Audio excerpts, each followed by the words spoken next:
Saudações, senhoras e senhores! Estamos juntos a partir de agora aqui nas redes sociais da Fórmula Indy, com a nossa última live de início de semana, sempre repercutindo o que de melhor aconteceu no fim de semana anterior da Indy. E claro que a gente vai falar aí sobre a etapa que já foi a última da temporada. Já estamos com saudade. Music City Grand Prix no Nashville Super Speedway, o Grande Prêmio de Nashville, o último ato de 2025 da NTT IndyCar Series, a Fórmula Indy, como a gente conhece há tanto tempo, desde 1984, aqui em território brasileiro. Sou Jefferson Kerr, nosso ADM dos canais Fórmula Indy, Daniel Balsa está por aqui. Tudo bem, Balsa?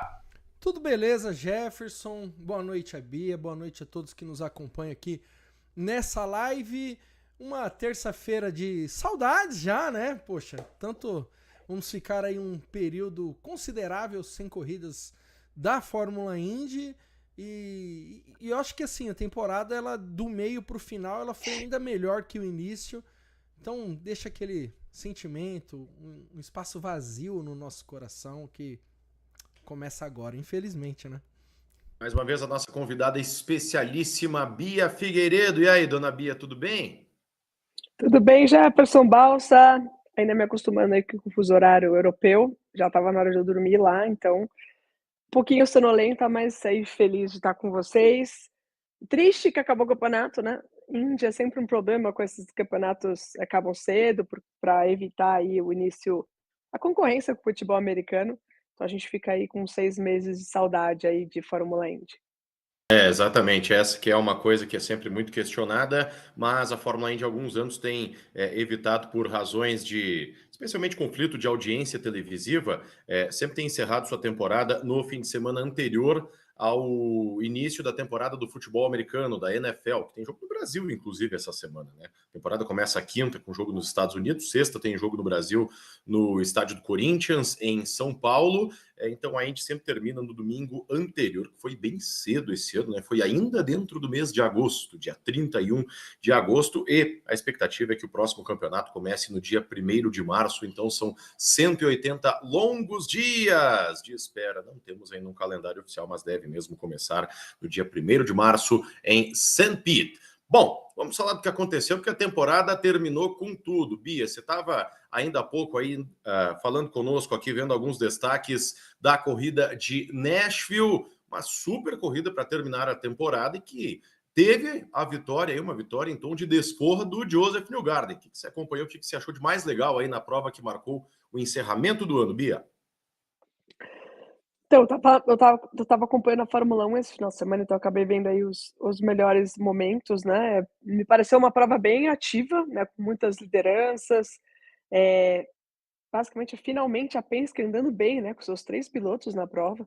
O Power ali até ter problemas, o McLaughlin, e a vitória do Newgarden, né? Que tá 10 anos aí vencendo todos os anos e teve um ano horrível, né? E conseguiu lavar a alma nessa última etapa, né? E o Palou cada vez mais especialista em ovais, andou muito bem, andou muito forte ali no final, ele acabou ficando um pouquinho, mas o espanhol está cada vez mais completo dentro da Fórmula Indy.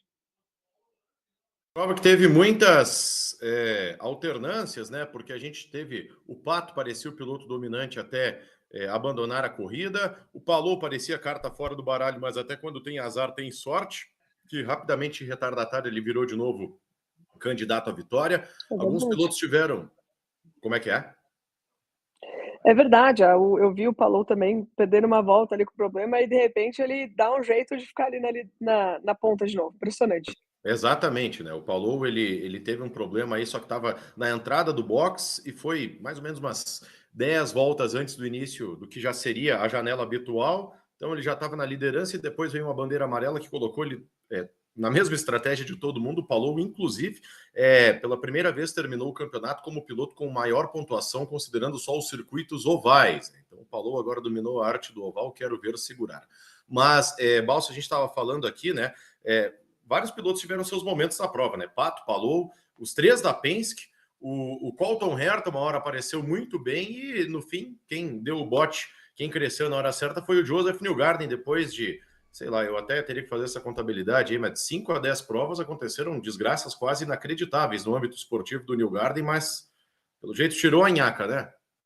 Não, sem dúvida. Até fiz uma brincadeira com os amigos que a vitória atenuou o ano terrível de Joseph Newgarden, porque com a vitória ele teve em 17 corridas 5 top 5. É muito pouco, se a gente parar pra pensar, né? Tem muito resultado pra lá de 20º, por exemplo. Mas não é. Ele não é para lá, não chegou pra lá de 20º porque pura e simplesmente ele não tinha ritmo. Não, foi acertado naquele acidente espetacular com o Louis Foster. Teve, não sei, problema de pra lá, problema pra cá, em várias corridas. Então, pelo menos termina o ano em alta, né? Pulando a grade, como em Indianápolis. Só que em Nashville, terra natal dele, eu acho que até foi uma coisa que a gente colocou nas redes sociais, né? Se realmente tirou a zica, se dá pra falar em redenção, por mais que tenha sido a última corrida do ano, mas é um viés de alta pro Newgarden quando a gente começa a pensar em 2026. Porque acho que até essa vitória, e aí veio o Will Power de vitória de Portland, por exemplo, né? Muita gente questionava, até pelos rumores que depois a gente vai comentar, né, que acabaram se concretizando com a possível saída do Will Power, e tinha gente falando, quem tem que sair é o McLaughlin, quem tem que sair é o Newgarden. E aí você vê esses dois pilotos fazendo uma reta final bem boa, assim, de temporada, 2 pódios do McLaughlin. O Newgarden em Milwaukee não estava numa condição tão boa, porque a Penske optou por mantê-lo na pista, e ele era o primeiro dos carros com pneus usados. Da hora que passou boiada, mas em Nashville ele conseguiu aproveitar muito bem o momento e, enfim, venceu e manteve a sequência aí, a segunda maior sequência em atividade, né, de anos vencendo na Indy, 11 temporadas ao todo ali, no total pro piloto da Penske. Eu estava vendo aqui o ano do Newgarden em Long Beach, aconteceu a mesma coisa que com o Power em Nashville no ano anterior, soltou o cinto de segurança. Indianápolis, nas 500 milhas, depois de todo aquele bafafá, ele abandonou. Em Gateway, St. Louis, o retardatário Foster roda, o Palou sai por um lado e sai ileso, o Newgarden sai pelo outro, bate e capota. Já são 3, né? Road America ele roda sozinho, abandona 4. Mid-Ohio ele roda sozinho na primeira volta, 5. Em Iowa, ele é o líder, 2 vezes ele é o líder com quase uma volta de vantagem em cima de 20 carros quase. E aí vira retardatário, porque entra e dá uma bandeira amarela e lasca a estratégia dele. Em Toronto ele tem problemas também. Importa no Dixon, acerta a traseira dele, o Dixon, e ele acaba abandonando. Então, de 17 provas, em 8 ele teve episódios extremamente infelizes, para ficar numa análise geral, sem contar situações de classificação ou mesmo desempenhos ruins. É realmente impressionante. Síntese de um ano muito maluco, né, Bia? Porque o Palou teve um domínio aí fora da curva, várias coisas, primeiro em 15 anos em que o mesmo piloto venceu as 500 milhas e o campeonato no mesmo ano.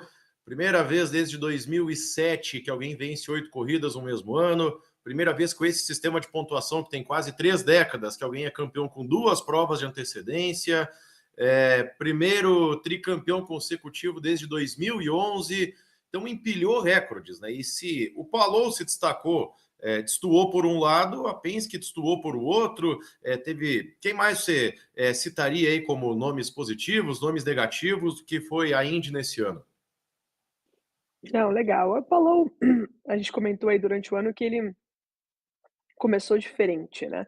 Nos outros anos ele não ia tão bem sem Pete, em Long Beach, ele ia crescendo durante a temporada, e esse ano ele já foi ganhando essas corridas, né, já foi colocando, pontuação grande em cima do segundo colocado, ganhou as 500 milhas de Anápolis, né, que era um grande sonho, aí foi se efetivando aí como o super favorito pro campeonato, né, a gente foi meio que contando, né, acho que a próxima é campeão, a próxima já é campeão, e pela tamanha consistência, né, regularidade e número de vitórias que o Palou, teve esse ano, e cada vez mais completo, né. Você viu em Nashville, disputando a vitória, ganhou prova, né, em oval, então o Palou acaba se tornando aí um piloto completo e foi, acho que, o grande nome do ano, né. Nós comentamos também aí todo o problema da Penske, né. O McLaren começou bem o ano fazendo pole em St. Pete, andando bem, mas sempre com alguns problemas jornada aí nesse final, né. Eu acho que é válido lembrar, acho que também um bom ano do Pato com a McLaren, com o Tony Kanaan como um diretor desportivo, né, também. Ah, um um fez um bom ano, vice-campeão, o melhor resultado dele na categoria, ou ele já foi vice? Teve um ano que ele foi vice atrás do Paulou, não foi? Em É a 21 ele segunda vez que perdeu o pro Pato é vice? Newgarden. Ele ficou atrás do Newgarden ainda, na Então última ele foi corrida. Ele ficou em terceiro. foi terceiro. Prova até nisso o Paulo tem uma certa sorte, né? Porque não teve nenhuma desses. Ele ganhou 4 títulos e em nenhuma foi, tipo assim, aquela tensão até o final. Essa aí, por exemplo, na primeira volta, o Pato é acertado pelo Ed Jones, que não tinha nada a ver com a história. E aí ele termina lá atrás e o Newgarden termina no pódio. Então o Newgarden não estava disputando o título, mas acabou somando mais pontos do que ele. Mas foi a melhor campanha da McLaren, inclusive. Legal isso, Bia, de que no primeiro ano da chefia do Tony, a McLaren fez a sua melhor campanha de resultado final na Indy. E um Lundgaard, que vem muito forte sempre nos circuitos mistos, mas ainda não tem tanta performance nos ovais, mas eu acho que ele vai melhorando, né, igual o Palou, né, é muito mais fácil você pegar a mão dos ovais, né, um piloto bom de circuito misto, do que ao contrário, né, um piloto de oval pegar a mão, do misto, assim. Acho que teve os pontos fracos, assim como, Andretti, né, o Ericsson fez uma campanha fraca, na minha opinião, o o nosso Herta, né, teve bons momentos também, mas no geral a Andretti ficou um pouquinho mais apagada, né, só ali no começo do ano que o Kirkwood foi o único que conseguia vencer corridas aí junto com o Palou e o Kirkwood também desapareceu, tá, eu não consegui ver todas as corridas por causa das corridas, que eu estava fora, mas não vi o Kirkwood, né, como foi ali no começo do ano que ele conseguiu vencer corridas e se destacar, né. Eu acho que para estreante do ano, o Foster fez um ótimo trabalho com uma Rahal, né, para mim foi muito bom o que ele fez, sempre largando circuitos de rua misto na frente, acho que teve boa performance, é um menino que tem acho que um bom futuro aí na Fórmula Indy. Outra coisa legal, né, Balsa, foi que a gente viu aí, especialmente na segunda metade da temporada, a ascensão de nomes menos prováveis. A gente teve, talvez não tanto em resultados, mas em performances, o Conor Daly nos ovais indo muito bem, o Christian Rasmussen com uma vitória incrível em Milwaukee, que talvez tenha sido a corrida do ano, o Rinus VeeKay, que hoje anunciou sua saída da Dale Coyne, levou essa Dale Coyne para o pódio, que é o time de menor orçamento do grid, ele tinha fechado com a equipe 2 semanas antes do início da temporada. O Malucas também não chegou a concretizar resultados, mas teve grandes performances, largando as 2 últimas provas na primeira fila. Então, que legal a gente ver, sobretudo, pilotos, nomes aí de fora das 4 equipes grandes, Ganassi, Penske, Andretti e McLaren, tendo grandes performances, que isso é muito da essência da Fórmula 1. Isso é boa parte da razão pela qual a gente sempre aprendeu a curtir e ver de uma forma tão especial a Fórmula Indy. Ah, você falou aí bem verdade, né, Jefferson? Pilotos que. Por exemplo, o VK, trazendo só uma breve introdução, o VK ele chegou num ponto na Carpenter que já tinha gente que, depois de 5 anos, ele venceu em 2021 e aí veio de 2 temporadas bem mais ou menos. Já tinha gente falando que assim, o VK já não tem, acho que bateu no teto, né? O Malucas chegou numa Foyt, que óbvio, parceria técnica com a Penske e tudo mais, mas que só vinha funcionando, era uma equipe que só vinha funcionando com Ferrucci, né? E o próprio Conor Daly, né, que foi para Juncos, muito mais numa situação, salvou, colocou a gente no Leader Circle no ano passado, mas também não tinha alguns desempenhos bons em circuitos ovais, mas que não tinha muita gente que botava fé, de fato, assim, no Conor Daly E no fim das contas, para mim, são as 3 grandes surpresas da temporada, junto do próprio Rasmussen, né? O Rasmussen, como bem o Jefferson mencionou nas transmissões, né? O Caosmussen, porque ele sempre é sempre o tempero da corrida. É impressionante. Ele, em Milwaukee, ele é a personificação da corrida, né? Saiu, ultrapassou todo mundo, jogou o carro, jogou a traseira e tal, veio com um outro tipo de tocada pra corrida. Então, acho que bem interessante, acho que é bem bacana a gente ver isso. Acho que até a própria notícia do VK não renovando com a Dale Coyne é um indício que ele tem alguma coisa melhor, então deve dar um passo adiante, deve ter um carro ainda mais competitivo, que a gente tem que trazer aqui, né? O carro 18 no ano passado, se não foi o pior, foi o segundo pior carro da categoria, né? E aí ele colocou no pódio, chegou em 14º no campeonato. O Malucas bateu na trave em algumas situações. Eu confesso que, tipo assim, já tá uma situação meio... Poxa, o Rasmussen aproveitou a chance que teve. Acho que já tá batendo um pouco demais na trave o Malucas, que deve ir pra Penske. Aí, chegando numa Penske, deve ser um potencial vencedor na Indy em breve. E só para ilustrar um pouquinho também o que a Bia disse sobre Andretti, o Kyle Kirkwood é o segundo piloto que mais venceu no ano com 3 vitórias. Só que ele só fez esses 3 pódios, né? Então, a concorrência também deu uma titubeada em algum momento e deixou o caminho livre pro Palou. Eu acho que eu dou digamos assim, coloco um asterisco no desempenho do Pato, porque o Pato ele faz uma temporada muito boa, e se a gente comparar a temporada do Pato desse ano com a do Palou do ano passado, é muito parecido. Em qualquer outro ano, talvez o Pato teria sido campeão da Indy, mas nesse ano o Palou teve um desempenho, enfim, fora da curva.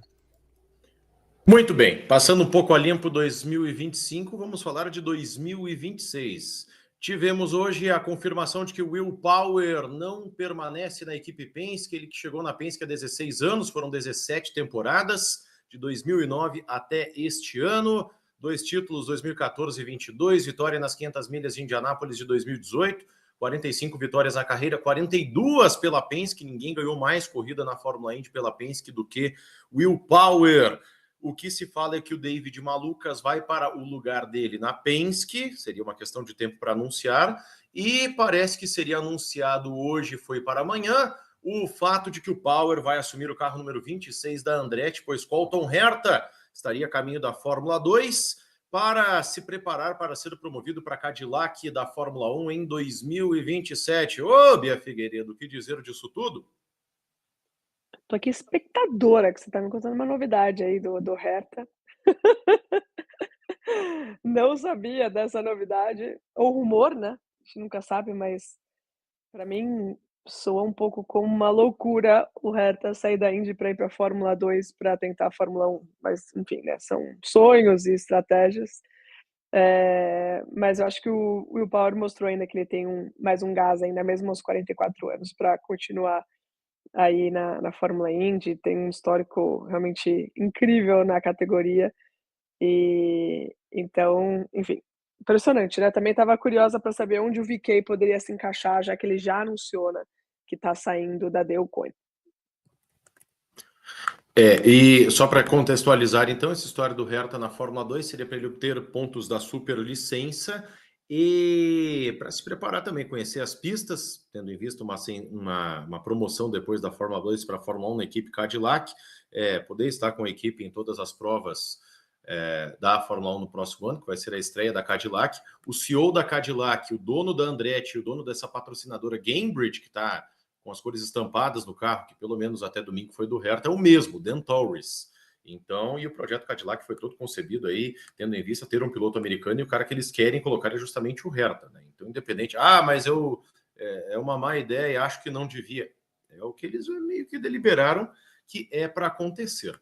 Depois do que eu falei, o Daniel Balsa, ainda temos outras situações. Quero dizer aqui que a Meyer Chain, que tem o Felix Rosenqvist e o Marcus Armstrong, garantidos para o ano que vem, assim como a Carpenter tem Alex Rossi e Christian Rasmussen. Ganassi e McLaren mantêm os seus trios desta temporada, já pelo menos é o que foi dito publicamente. Penske e Andretti falamos já a respeito, as novidades seriam malucas na Penske, Power na Andretti.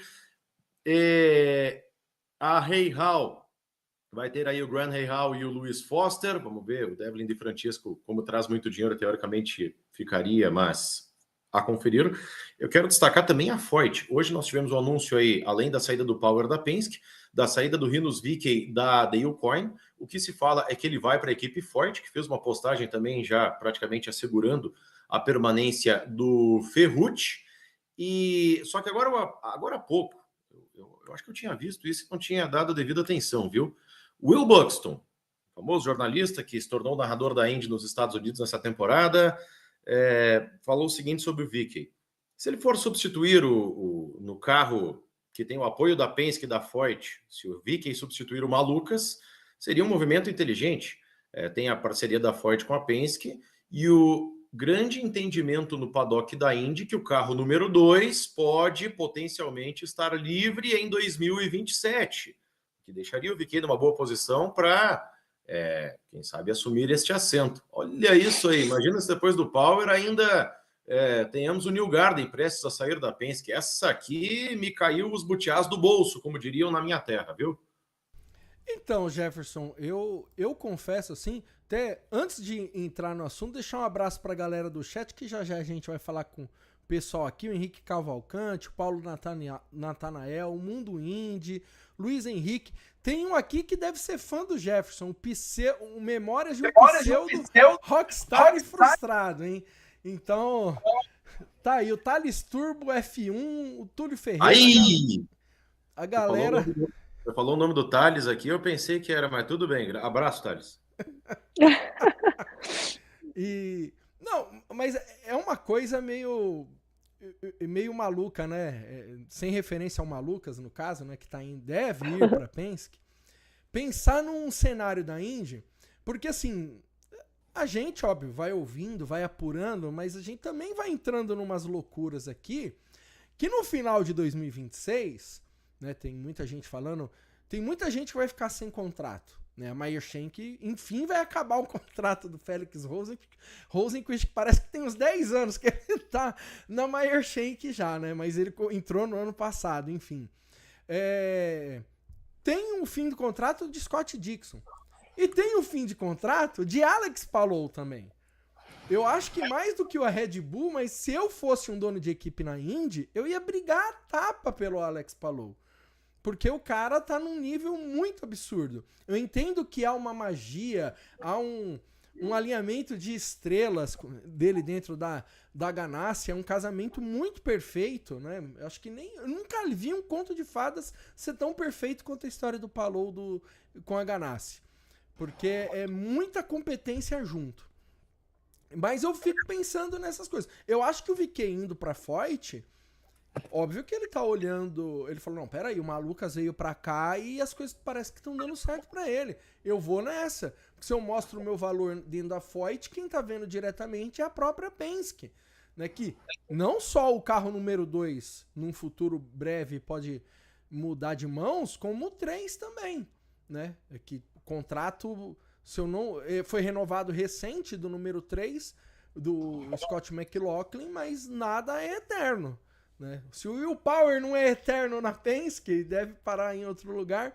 Ele que é o piloto que mais correu e mais venceu pela equipe Penske, né?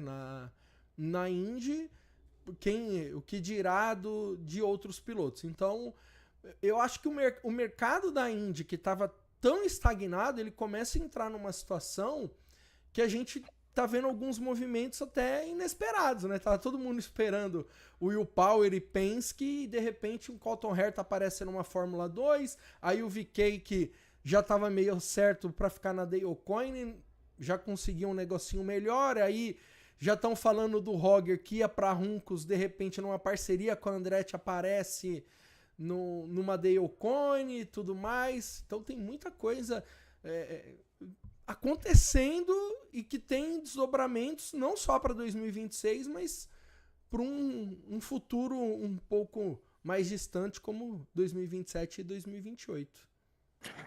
Para 2026, nós temos aí ainda as equipes da Ucoin, Runcos e Prema, que teoricamente têm seus assentos vagos, embora a Prema oficialmente teria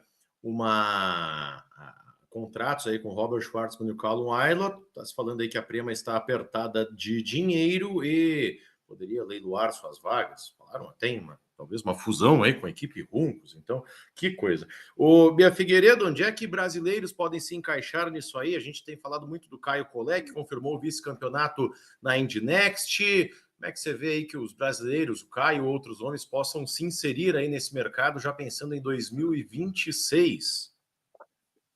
Bom, o Caio ele foi vice-campeão da Indy Lights, né, que é um feito obviamente importante, né? Elinho foi vice-campeão da Indy Lights, enfim, grandes pilotos foram vice-campeões dessa categoria. Infelizmente ele acaba perdendo a bolsa, né? Que é um valor que o campeão da Indy Lights ganha, que, se eu não me engano, é em torno de $1 milhão, né, Jefferson? Você que é bom nesses números, saber certinho. Por volta de $1 milhão, que normalmente os pilotos usam até para fazer as 500 milhas de Anápolis, enfim. Eu sei que os promotores da Fórmula Indy na América Latina, o Vili e o Carlos, têm trabalhado muito para ajudar o Caio, né, a conseguir patrocinadores. E o dono da equipe do Caio, a HMX, é o pai do Malucas, né, que tem uma simpatia pelo Caio, enfim. Pode, quem sabe, tentar ajudá-lo aí a subir. A gente vive hoje, né, uma questão econômica, né, muito diferente da que eu vivi lá em 2010, né, que um dólar era R$2, hoje é $1 R$6, então dificilmente o Caio consegue um apoio do Brasil que faça valer a pena, assim, o investimento. Talvez tenha, tá, mas é muito mais caro hoje do Caio ter um patrocinador brasileiro, então ele tem que tentar encontrar algo nos Estados Unidos, fora do Brasil, né, o euro e o dólar para realmente valer a pena. Sempre fica aquela questão também do Drogovic, ele não foi anunciado pela Cadillac, então eu não sei ainda se ele vai tentar de alguma forma se encaixar em algum lugar. Ficaram com uma ótima impressão dele na Ganassi, né, então poderia ser muito legal. Vocês estão falando também dessas vagas que podem abrir do carro 2 o ano que vem, carro 3. Tem sempre ali um Felipe Nasr na Penske, sempre indo muito bem nas corridas da IMSA, que é a alemã americana.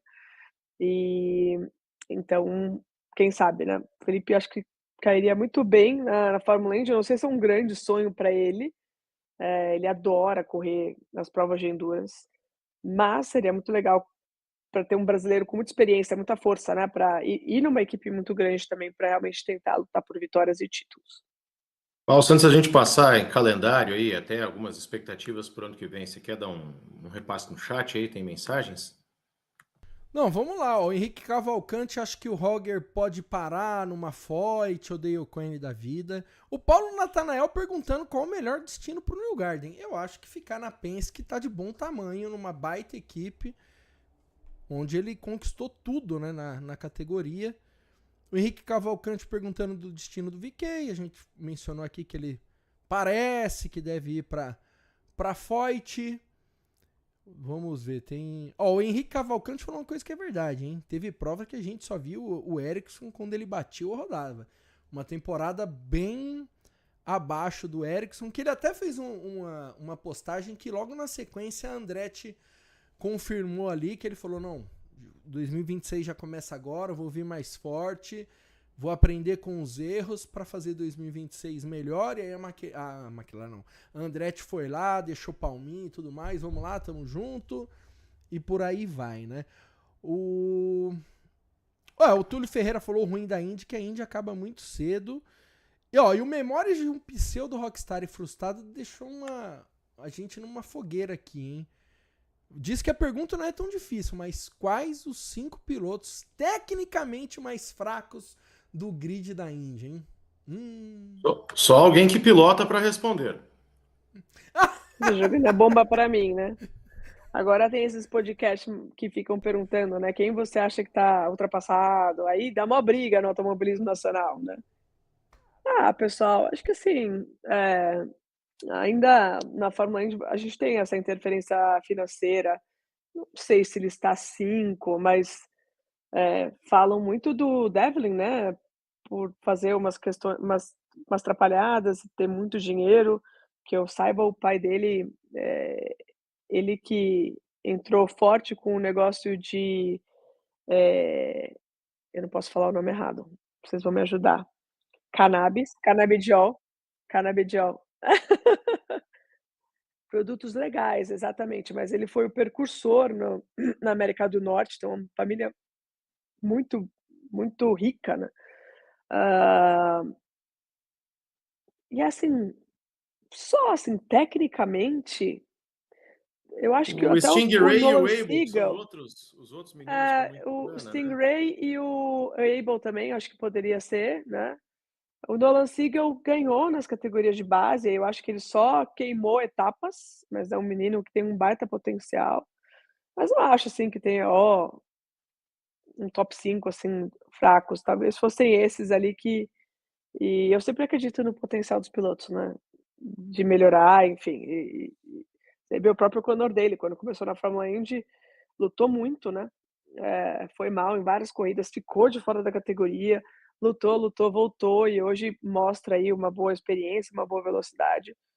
Tá difícil de falar, né, quando vai para o lado ruim aí, mas talvez esses que, demonstraram pouco até agora. Eu só vou ilustrar um pouco, até para aliviar a barra da Bia também. O Devlin de Francesco é o piloto na história da Indy com mais corridas sem chegar entre os 10 primeiros. Ele chega, é o primeiro que superou a barreira de 50 corridas. Foram 51 agora com esse GP de Nashville. Não, Di Francesco realmente, não é exatamente alguém que acrescente muito no grid, né? Mas, enfim. Ó, vamos dar uma prévia aqui de calendário para o ano que vem. Então, a temporada deve começar aí no dia 1º de março em St. Pete. Deixa eu ver aqui, nós vamos ter em seguida, está se falando que a segunda etapa vai ser na semana seguinte em Phoenix, numa rodada conjunta com a NASCAR. Já a influência aí da compra por parte da Fox de 1/3 da Penske Entertainment, que é o braço do grupo Penske, que controla a categoria Fórmula Indy, controla as 500 milhas de Indianápolis, porque é dona também do autódromo do Indianapolis Motor Speedway. Aí, 15 de março, novo GP de Arlington, que é uma pista de rua, nem tão de rua assim, um circuito muito moderno ao redor do estádio do Dallas Cowboys. Em março ainda, olha só, 4 corridas em 5 fins de semana, que loucura. A gente teve ausência de corridas esse ano, poderíamos ser quase um excesso no ano que vem. 29 de março, a prova do Alabama. Para o mês de abril está confirmado aí já o GP de Long Beach. Em maio, claro, vamos ter o GP de Indianápolis no circuito misto, fim de semana de classificação com o Pole Day e as 500 milhas em Indianápolis, 24 de maio. Detroit na semana seguinte e vamos ter aí ainda as provas de Road America, St. Louis, Mid-Ohio, Laguna Seca, Portland, deve ficar Portland, né? Milwaukee, também Toronto, que vai ser anunciado amanhã. A prova vai sair do Exhibition Place, o lugar em que ela é realizada desde sua primeira edição em 1986, vai para uma cidade na Grande Toronto chamada Markham, que, coincidência ou não, é a sede da Honda do Canadá, que é o patrocinador da corrida. E aí, o Exhibition Place em Toronto está cada vez mais complicado e ano que vem tem uma situação atenuante, ou agravante, que nós vamos ter a Copa do Mundo nos Estados Unidos, Canadá e México, e a prova, o atual traçado do GP de Toronto, ele passa ao lado do BMO Field, que é o estádio de futebol do Toronto FC, o time da cidade. E aí a Copa é bem nessa época, né, de junho, julho, e aí em agosto tem uma feira muito grande, então nos outros meses, até maio ainda é muito frio, e maio mesmo as 500 milhas, então tem que ser entre junho e agosto a corrida de Toronto, e eles viram, poxa, não vai ter o que fazer, então a prova de Toronto está indo para essa cidade da região metropolitana do ano que vem. A gente está na expectativa da confirmação também da corrida do México, em Hermanos Rodrigues, e sairiam assim as duas provas de Iowa, que tem sido uma rodada dupla aí nos últimos anos, e também a prova do Thermal Club. Tem outras especulações, como por exemplo, ainda está viva a especulação de um grande prêmio na capital americana, Washington, porque ano que vem é o aniversário de 250 anos da Declaração de Independência dos Estados Unidos. Uma boa notícia perder Iowa, mas pode ter a chegada de Phoenix aí, que seria muito, muito importante. Legal. Aí. Tem que manter a chama dos ovais e principalmente preencher aqueles meses antes de Indianápolis, né, Bia? Não, com certeza, acho que é sempre legal ter um oval também antes de Indianápolis. Phoenix, cheguei a andar lá de Indy Light, só treinar, não cheguei a correr, é uma pista que ficou, meio exclusiva da NASCAR, né, então e é uma praça muito legal, Phoenix é uma praça muito bacana de se ir, ali na parte oeste dos Estados Unidos. Eh, eu gosto bastante, acho que tem boas provas, não tanto, né, como nos últimos, anos, mudança de asfalto, aquele bump da curva 1 e 2 é sempre muito complexo, mas acho que faz parte, tem que ir variando o calendário, indo para outros lugares, né. Eh, então me parece que, é um calendário, assim.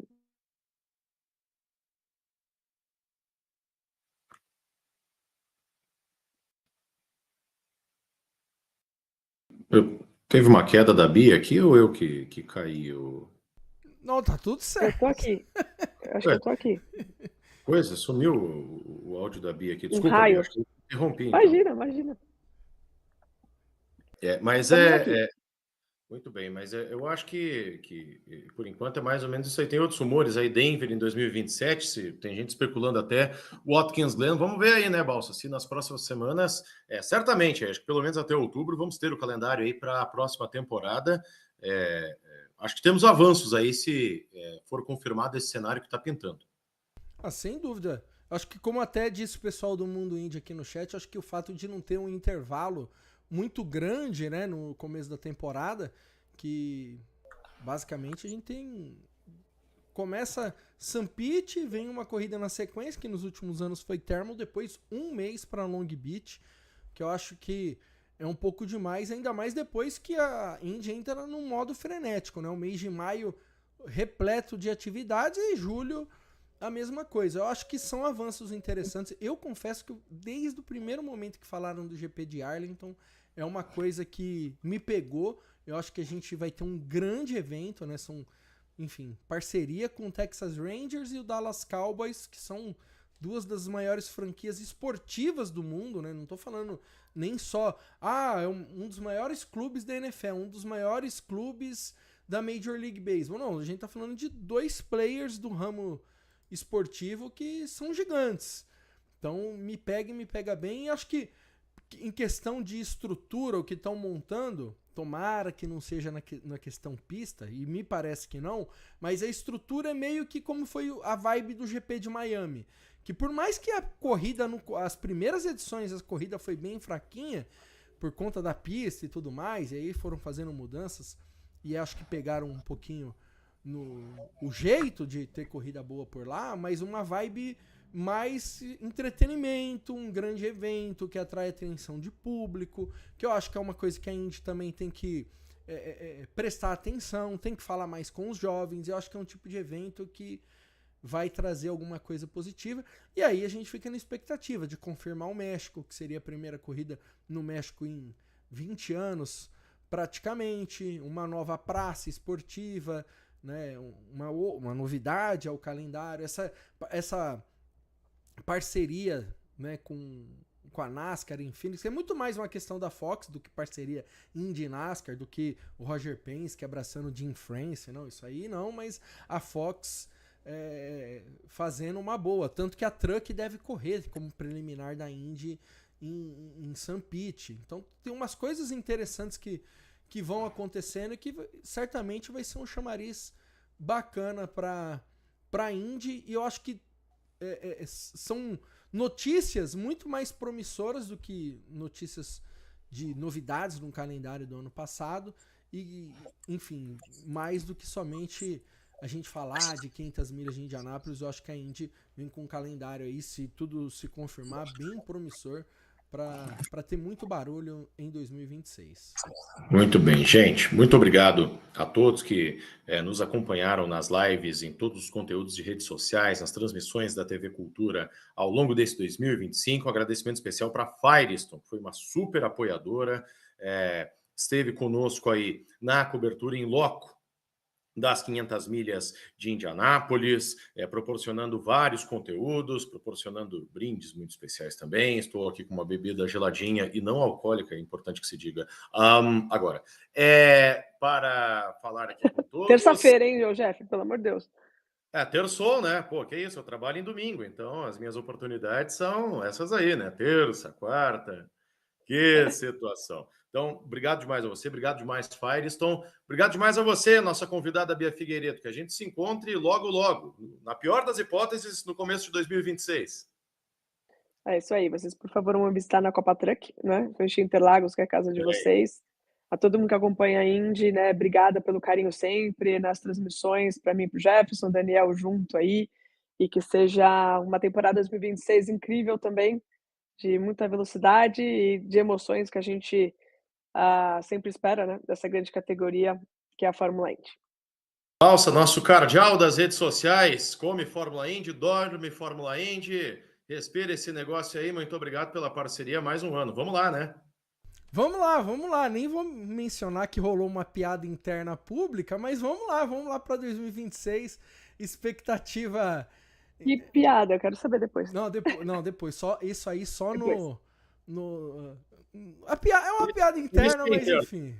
Mas segurando aqui para não dar risada, mas foi muito bom o ano de 2025. Eu acho que por mais que o Palou tenha dominado nas pistas, a gente viu ótimas corridas na maior parte do tempo, disputas fora do comum. Terminamos com lado a lado do Kyffin Simpson com Scott McLaughlin, que foi de tirar o fôlego, e acho que essa última imagem traz a nossa esperança e expectativa para um 2026 ainda melhor, e estaremos aqui aguardando na expectativa e também produzindo conteúdo nesse tempo, só aquecendo os corações para a Indy 2026, Jefferson.